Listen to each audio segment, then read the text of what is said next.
네, 평론가 조우석입니다. 오늘 역시 계엄 실패 이후 후폭풍 얘기를 할 수밖에 없습니다. 하려면 제대로 했었어야 됩니다. 그렇지 못해서 어설프게 선포했던 계엄령의 뒤끝이 지금 장난이 아닙니다. 당장 민주당은 윤석열 대통령에 대한 탄핵 소추안을 이번 주에 또 올린다고 그럽니다. 그거는 제가 볼 때는 겁박을 위한 카드에 불과합니다. 저는 오늘 이 방송에서 작은 거 빼고 큰 틀에서 앞날을 조망을 하고 앞으로 6개월을 예측해보자, 이런 방송을 준비했습니다. 윤석열 대통령에 대한 탄핵은 제가 볼 때 민주당의 그냥 협상 카드 중에 하나입니다. 실제로는 이재명과 한동훈이 뒤에서 딜을 하고 있을 가능성을 배제 못한다는 말씀을 먼저 드리겠습니다. 거기에서 윤통의 직무를 배제하는 원칙을 재확인하는 거를 더해서 대통령 임기 단축도 당연히 거론하게 될 것으로 보입니다. 이런 걸 전제로 해서 앞으로 펼쳐질 정국을 세 갈래로 나눠보겠습니다.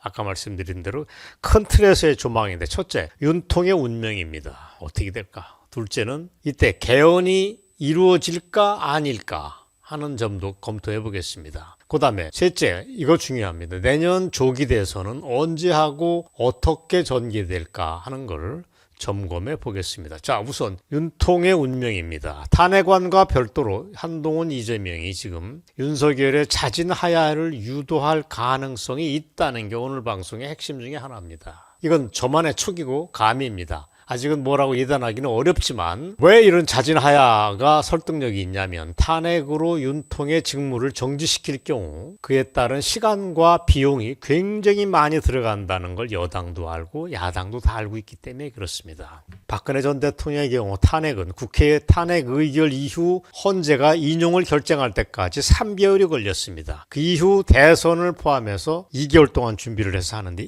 딱 5개월이 걸렸습니다. 이번 탄핵도 최소한 그 정도, 아니면 더 갈 수도 있습니다. 그런데 하야를 하는 순간은 바로 대선에 들어갈 수 있습니다. 그런 장점이 있기 때문에 여전히 매력적인 검토의 대상으로 지금 언급되고 있을 거로 봅니다. 그 다음에 탄핵이 문제가 되는 거는 현재 헌재의 정원이 3사람이 모자라는 그런 상황을 감안해서 그렇습니다. 6명으로 한다는 게 걸림돌입니다. 빠르게 3명을 임명하고 한다? 시간이 그렇게 충분할까 걱정이 됩니다. 자, 진짜 걱정은 국회가 설사 탄핵을 의결한다고 해도 매일 거리에서 찬반을 둘러싼 시위로 사회적 대립이 격화될 겁니다. 그건 서로에게 부담이 되겠고 대한민국 이미지는 더 떨어질 걸 피할 수가 없습니다. 이런 상황에서 자진 하야로는 윤통에게도 그렇게 나쁘지가 않습니다. 왜 그러냐면 어차피 그는 임기 문제와 전국 안정 방안을 당에게 위임했다고 미리 얘기를 했지 않습니까? 이런 상황에서 세상이 더 요란해지면 등 떠밀려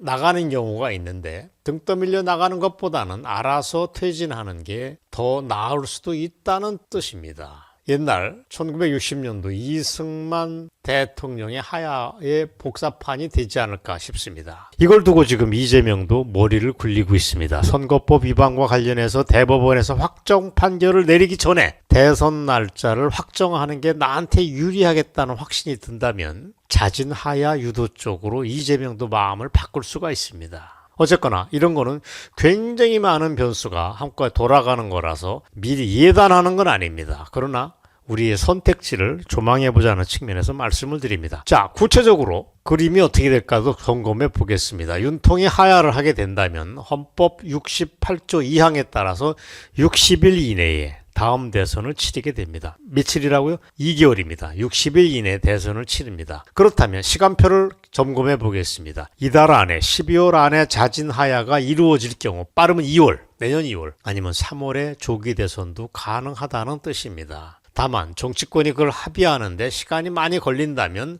4월, 5월 달에로 미뤄질 수 있다. 그러나 그 이후까지 미뤄지기는 어렵다. 땡볕에 6월, 7월, 8월에 대선이 이루어지는 경우는 거의 없습니다. 어쨌든 대선 일정은 8년 전 박근혜 시절하고 비슷하게 흘러간다는 얘기입니다. 그 당시 8년 전 기억하십니까? 5월에 했던 2017년 대선은 5월에 이루어졌습니다. 그래서 그때 대선을 장미 대선이라고 불렀던 걸 여러분 기억하실 겁니다.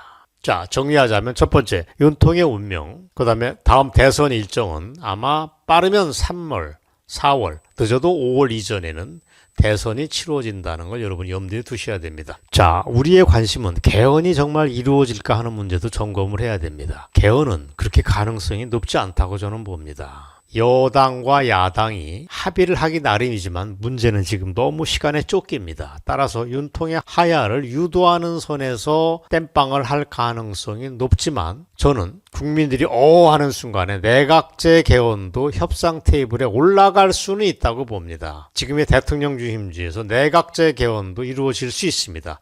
실은 저들은 여야를 막론하고 대통령 중심제를 싫어합니다. 제왕적 권력이라고 얘기하면서 국회 권력을 키우고 싶어 합니다. 그렇다면 권력을 공유할 수 있는 내각제를 선호한다는 건 국민 상식입니다. 문제는 그걸 할 만한 시간과 여력이 없다는 문제가 남아 있는데, 그렇다면 지금 대통령 중심제를 놔두고 그걸 5년 단임제에서 4년 중임제로 바꿀 가능성도 배제 못한다는 말씀을 전 드리고 싶습니다. 그게 이른바 원포인트 개헌입니다. 딱 하나만 바꾸겠다는 겁니다. 그걸 할 경우 국회에서 재적의원 3분의 2 이상으로 의결을 한번 해야 됩니다. 그 다음에 다시 국민투표를 거쳐야 합니다. 따라서 국민투표가 내년 상반기 중에 개헌을 위해서 한 번, 대선 때 또 한 번 해서 모두 2차례 있을 수 있다는 걸 오늘 방송에서 말씀드리겠습니다. 자, 그러면 오늘 내년에 조기 대선은 어떤 양상으로 전개될까도 말씀을 드려야 합니다. 민주당은 당연히 이재명이가 제일 유력합니다. 그 정치적인 악마가 아마 나올 가능성이 현재로서는 굉장히 높습니다. 그걸 인정을 해야 됩니다. 대통령 이재명 시대가 정말 우리가 봐줄 수 있느냐, 이민 가고 싶다고 하는 얘기가 지금 폭발하고 있지만 현실은 그렇지도 않습니다. 그렇다고 미리 포기할 수도 없는 겁니다. 자, 그래서 박근혜 탄핵 이후 치러진 2017년 대선을 여러분한테 환기시켜 드리겠습니다. 당시 문재인이가 받았던 득표는 그 난리를 치고 했던 득표는 41.1%였습니다. 지금 사진으로 보시죠. 41.1%. 단 그때 홍준표가 받았던 게 24%였습니다. 안철수 21.4%, 유승민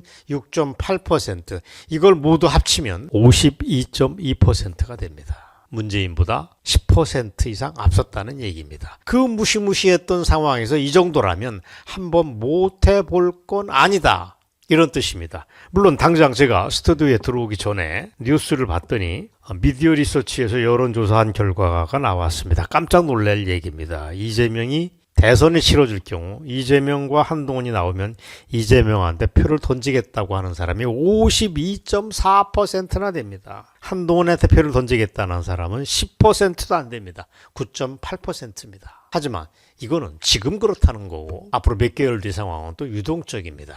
그리고 우리한테는 대선 주자가 홍준표, 오세훈, 김문수 세 사람 사진을 나란히 보시지만 이런 잠재적 대권 주자들이 우리한테 아주 없는 거 아닙니다. 이 사람들이 잘만 단일화한다면 뜻밖의 최악의 결과는 면할 수도 있다. 오히려 역전할 수도 있다는 걸 말씀드리겠습니다. 그게 전부는 아닙니다. 한동훈도 있습니다. 저는 한동훈이 사퇴해야 되는 게 맞다고 보지만 어쨌든 잠재적 대권 주자로 한동훈이 있고 나경원, 안철수 이런 사람도 있습니다. 너무 절망할 필요는 없다. 그러나 현 상황은 암담한 건 사실이라고 하는 걸 우선 우리가 인지할 필요는 있습니다. 오늘 방송 여기까지입니다. 향후 펼쳐질 전국의 큰 흐름을 세 가지로 나누어서 여러분들에게 말씀을 드렸습니다. 오늘 방송 여기까지입니다. 감사합니다.